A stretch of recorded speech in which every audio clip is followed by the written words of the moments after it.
మీకు ఈ ఫ్యాబ్రిక్ గుర్తుందా? ఆ రోజు నర్సింగ్లో తీసుకున్న 2 మీటర్స్ క్లాత్తో సంతోషం మూవీలో గ్రేసీ సింగ్ హీరోయిన్ లాగా కుట్టించుకుంటా అన్నాను కదా. Finally it's time to style that outfit.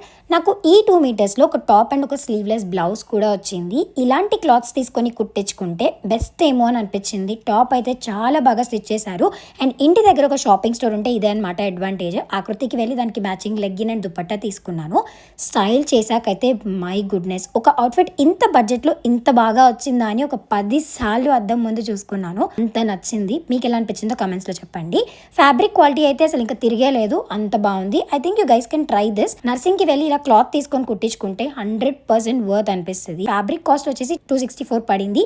And top stitching cost with lining అయితే 550, వితౌట్ లైనింగ్ అయితే 450. లెగ్గిన్ కాస్ట్ ఏమో 299 అండ్ దుపట్టా కాస్ట్ వచ్చేసి 199. ఓవరాల్ అవుట్ఫిట్ వచ్చేసి 1300లో అయిపోయింది. అండ్ లుక్ అయితే చాలా చాలా ఎలిగెంట్గా అనిపించింది. అండ్ చాలా మంది వరకు ఏం మెసేజ్ చేశారంటే మోస్ట్లీ అందరూ వీడియోస్లో అసలు టైలర్ డీటెయిల్సే ఇవ్వరండి, కానీ మీరు చాలా బాగా రెస్పాండ్ అవుతున్నారు అని. మనకి తెలిసిన దాంట్లో షేర్ చేసుకోవడంలో తప్పే ముందు చెప్పండి. Even I have observed many videos. Tailor details గురించి అడిగితే ఎవరు కూడా అసలు రిప్లై ఇవ్వరు ఆ కమెంట్స్ కి. నేనైతే మీకు హెల్ప్ అవుతుంది కాబట్టి ఈ వీడియో డీటెయిల్ గా చేస్తున్నాను. అండ్ ఇంకా ఇలాంటి వీడియోస్ చూడాలి అంటే ప్లీజ్ నా ఛానల్ని సబ్స్క్రైబ్ చేసుకోండి.